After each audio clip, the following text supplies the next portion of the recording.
Actualmente millones de aplicaciones y sistemas en el mundo utilizan tablas hash para almacenar información de manera rápida y eficiente. Pues gracias a esta estructura de datos, plataformas tales como TikTok, Facebook e Instagram, pues los bancos y buscadores pueden encontrar nuestra información en cuestión de segundos, ¿verdad? Como puede ser también el portal de la SAT a través de nuestro número de QI. Pueden encontrar nuestro nombre completo, datos e información. Pues muy buenas tardes a todos, compañeros e ingenieros. Mi nombre es Pablo Santos y en esta ocasión les estaré hablando sobre una introducción acerca de las tablas hash, su funcionamiento, importancia, ventajas y algunas desventajas que existan entre ellas. Comencemos.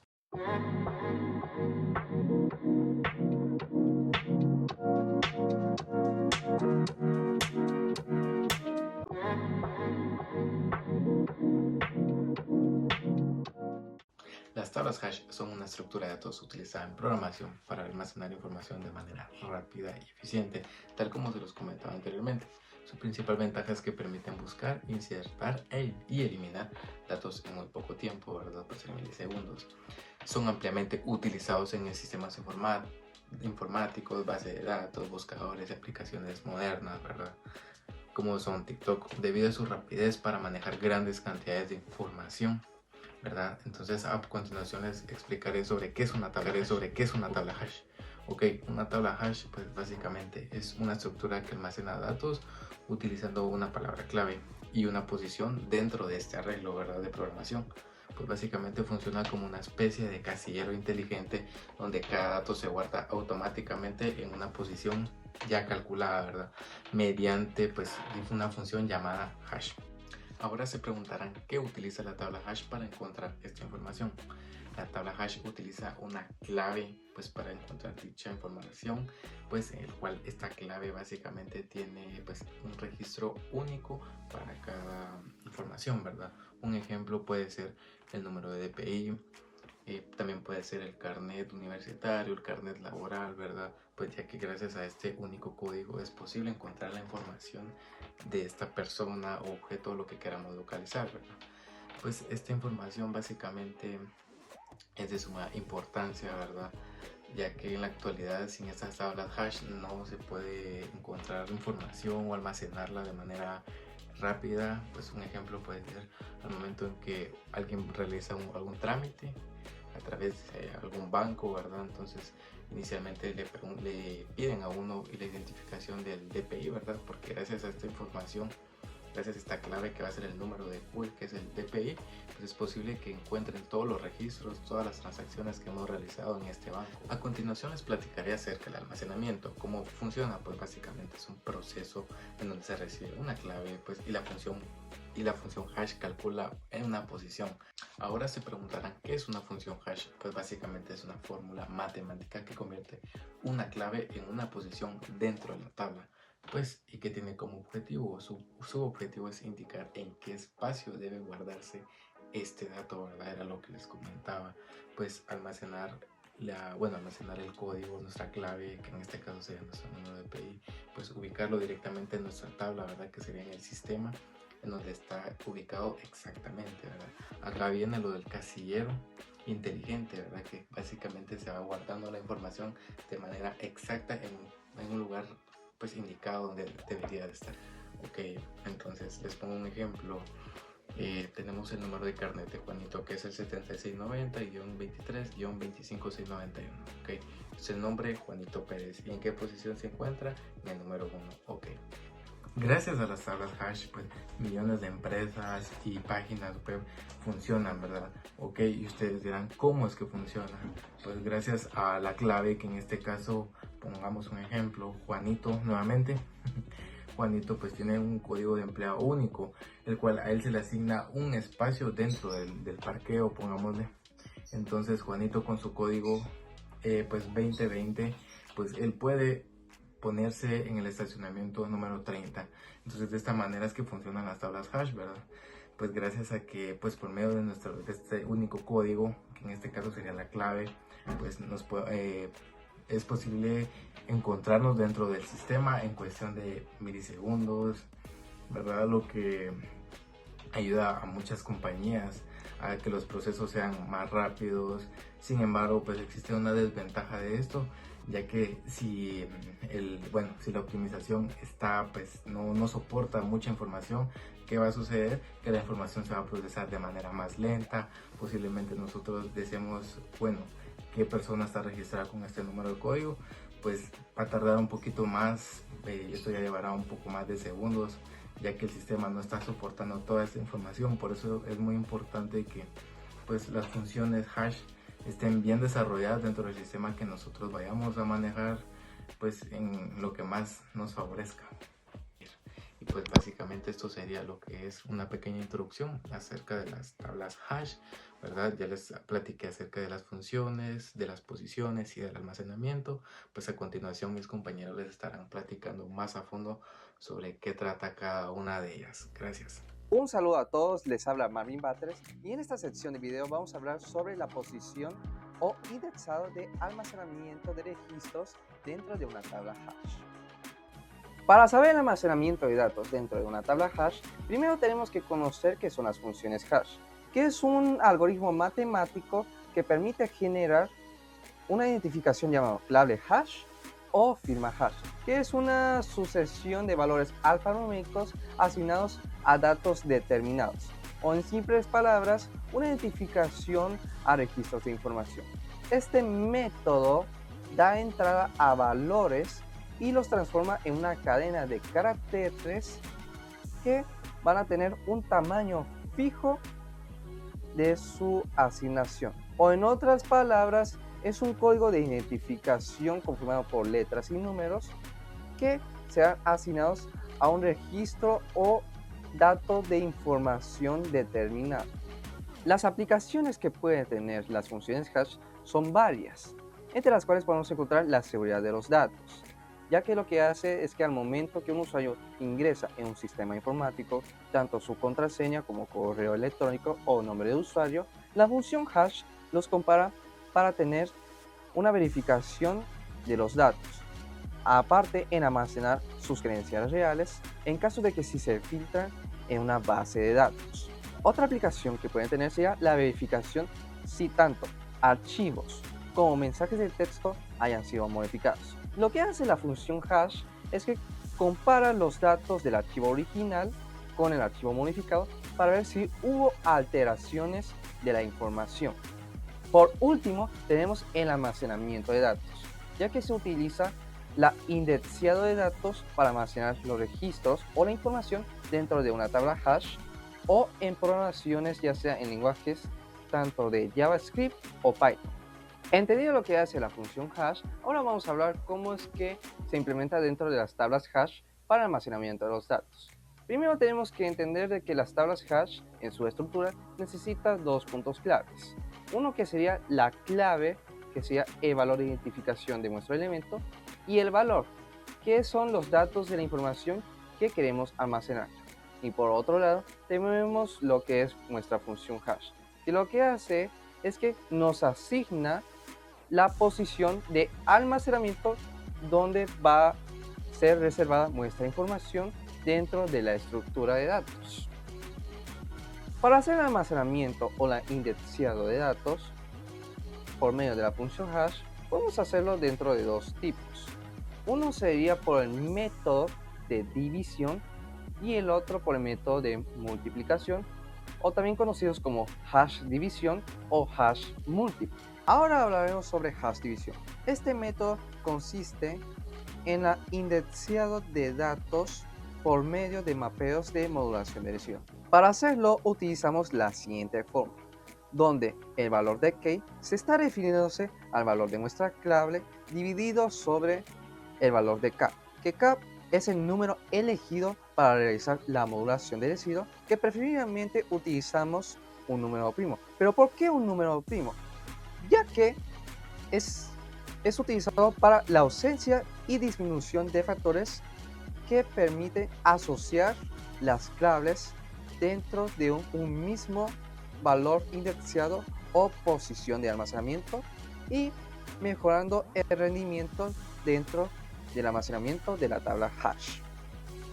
Entendido lo que es el hash división, vamos a trabajar el siguiente ejemplo práctico. Supongamos que se desea guardar los nombres de 16 personas dentro de una tabla hash con nombre objeto DateNumber, que tiene un tamaño de 11 posiciones y que para almacenar los nombres se usará el método hash de la siguiente forma, donde el número elegido es el total de posiciones o el tamaño de nuestra tabla, que sería el número 11, que al momento que vayamos a ingresar nuestros datos dentro de nuestra tabla hash, primero se van a hacer la modulación para encontrar el indexado de almacenamiento, donde el resultado de este indexado sería la posición de almacenamiento de los nombres dentro de la tabla hash, por el cual el resultado de almacenamiento de nuestros datos en esta estructura nos queda de la siguiente forma.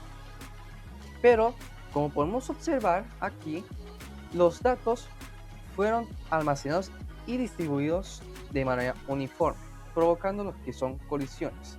Esto debido a que, como los datos van ingresando uno por uno, tienen la misma probabilidad de ser almacenados en una posición específica según la modulación o el resultado de la modulación que ha sacado.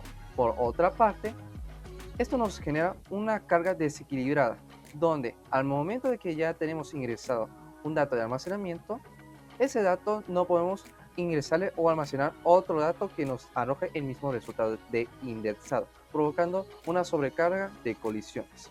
Además, es importante aclarar el uso importante de los números primos, ya que si utilizamos números compuestos, como por ejemplo el número 10, el resultado de los indexados en la modulación nos provocaría aún más series de colisiones en posiciones específicas, sobrecargando más el almacenamiento de cada uno de nuestros registros de las tablas hash y dejando algunas ranuras vacías donde podrían almacenar más elementos en vez de que estén reservados en una posición ocupada por otros elementos.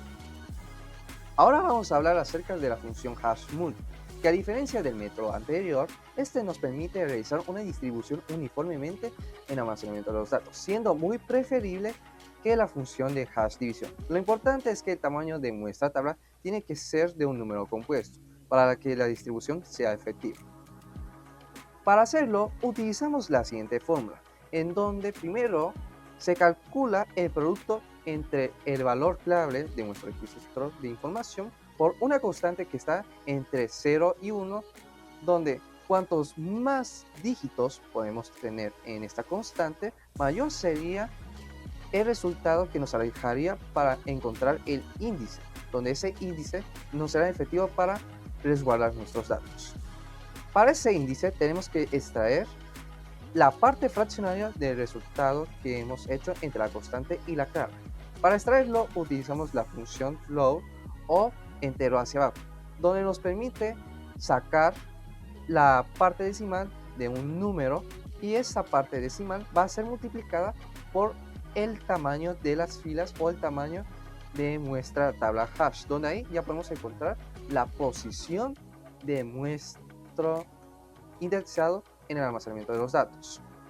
Ahora vamos a realizar un ejemplo práctico. Supongamos que una tabla de tamaño 100 se desea ingresar un registro cuyo valor clave es de 125.486 y una constante para utilizar en nuestra función que nos permite encontrar el indexado es de 0.617.702, que al momento que escribimos nuestra función y sustituimos valores nos quedaría de esta forma, donde como primer paso vamos a multiplicar el valor clave por la constante de la función, por el cual el resultado nos daría que es 77.512.95.317, donde el valor decimal de este número es importante para que encontremos el indexado.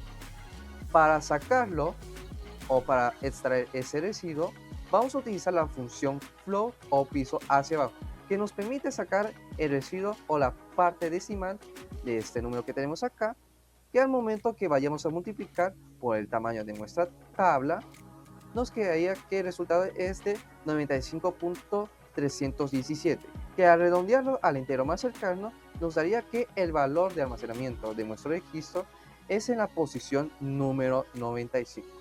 Aparte, es que cuanto más decimales utilicemos en la constante de nuestra función, podemos encontrar aún más un valor de posicionamiento que la que hemos encontrado en nuestra función.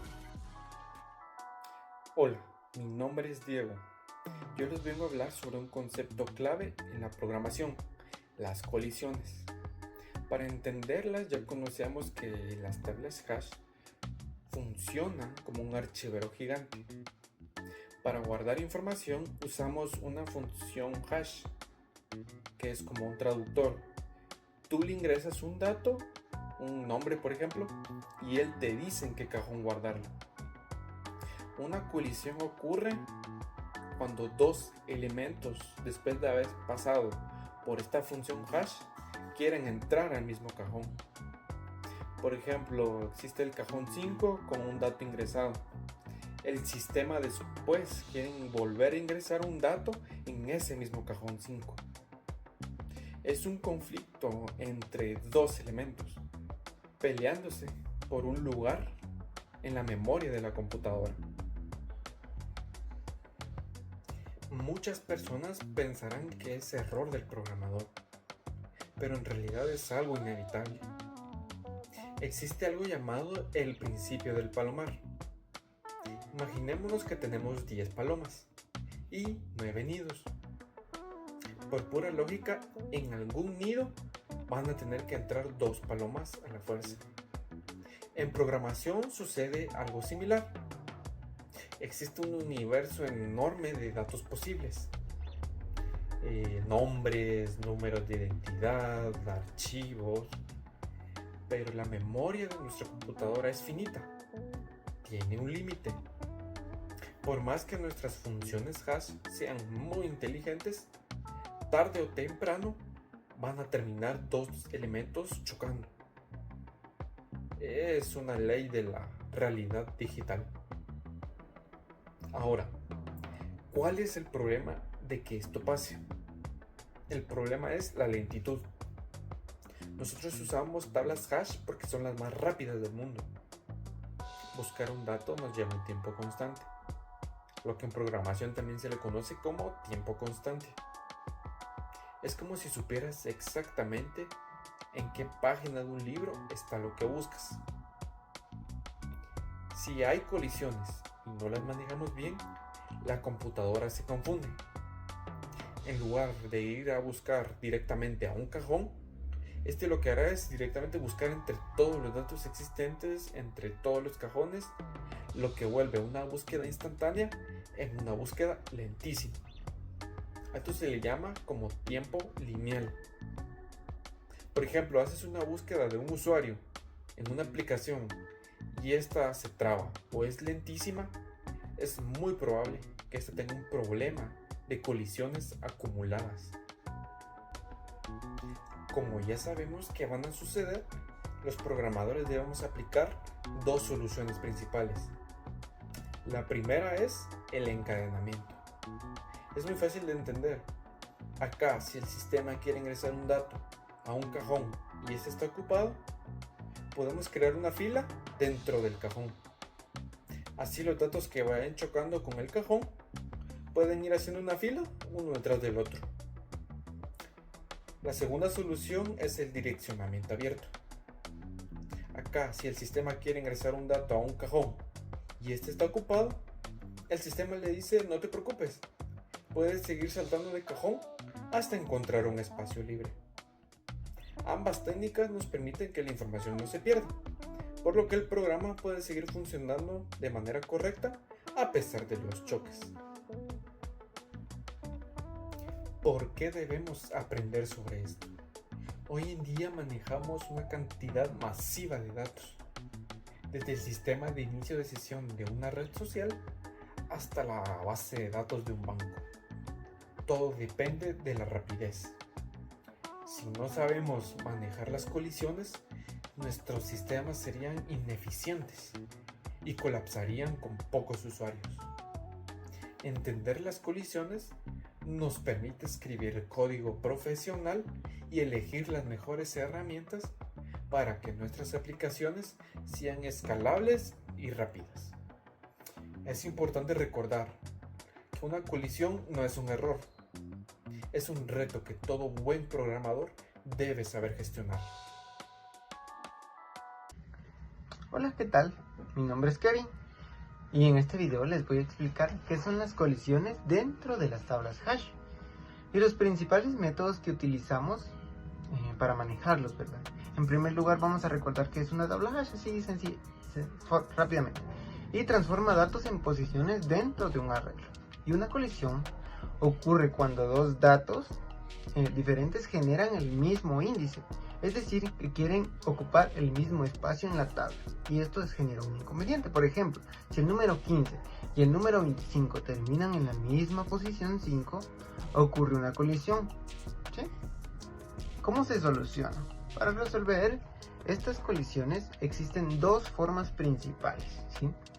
El open hashing, donde cada posición guarda varios elementos usando listas, y el closed hashing, donde buscamos otra posición diferente dentro del arreglo, ¿sí? Los métodos para manejar colisiones. En primer lugar está el encadenamiento. En el encadenamiento, cada casilla del arreglo contiene una lista enlazada. Si ocurre una colisión, simplemente se agrega el nuevo elemento a la lista, ¿sí? Por ejemplo, imaginemos que tenemos una tabla hash con 5 posiciones: 0, 1, 2, 3 y 4, ¿sí? Y luego insertamos el número 15 y la función hash nos devuelve un valor en la posición 3. Entonces lo guardamos ahí, ¿verdad? El número 15 lo guardamos en la posición 3. Luego insertamos el número 25 y resulta que también cae en la posición 3. Y esto entonces obviamente nos da una colisión. En lugar de buscar otro espacio disponible, lo que vamos a hacer es crear una lista. Si en la posición 3 ya está el número 15 y luego llega el 25, ambos se guardan dentro de una lista en la posición 3, enlazada en la posición 3. Y nos quedaría algo así como 15 y luego 25, ¿sí? Luego llega otro número, el número 35, y también resulta que cae en la posición 3. Entonces lo que vamos a hacer es que simplemente lo agregamos a la lista que ya teníamos, y quedaría algo así como 15, luego 25 y luego 35. De esta forma nunca vamos a perder los datos, solo vamos a ir agregándolos en la misma posición, ¿sí? Las ventajas es que es más fácil de implementar, y una de las desventajas es que puede utilizar más memoria. Luego está el sondeo lineal. El sondeo lineal busca el siguiente espacio disponible. Por ejemplo, si el número 15 ocupa la posición 3 y llega al 25, se intenta guardar en la posición 4 si está libre. Si no, se sigue con la siguiente posición, la 5, la 6 y así. La desventaja es que es muy sencillo, pero la desventaja es que se forman grupos de datos juntos, lo que lo hace más lento, ¿sí? Luego está el sondeo cuadrático. El sondeo cuadrático salta posiciones utilizando una fórmula. Por ejemplo, si la posición 3 está ocupada, se intenta en la posición 3 más 1 al cuadrado, o sea 4. Y si sigue ocupada, sigue en la posición 3 más 2 elevado al cuadrado. Estos son los datos, no deja que los datos se acumulen tanto. La ventaja es que reduce bloques, pero la desventaja es que hay que elegir bien la fórmula a utilizar, ¿sí? El double hashing utiliza una segunda función hash para encontrar otra posición. Por ejemplo, si el número 25 cae en la posición 3 y esta está ocupada, la segunda función lo redirige, es decir, que puede decidir que se mueva 4 espacios. Entonces se intenta en la posición 7. Esto hace que las posiciones sean más variadas. La ventaja es que distribuye mejor los datos, ¿sí? Y la desventaja es que es más complejo de implementar. En comparación, el encadenamiento guarda todo en listas. El sondeo lineal busca de uno en uno. El cuadrático da saltos más grandes. Y el double hashing utiliza otra función para decidir el salto. Cada uno tiene ventajas y desventajas dependiendo de si queremos simplicidad o eficiencia. Es decir, en conclusión, las colisiones son inevitables en las tablas hash, pero hay diferentes formas de manejarlas, ¿sí? Correctamente.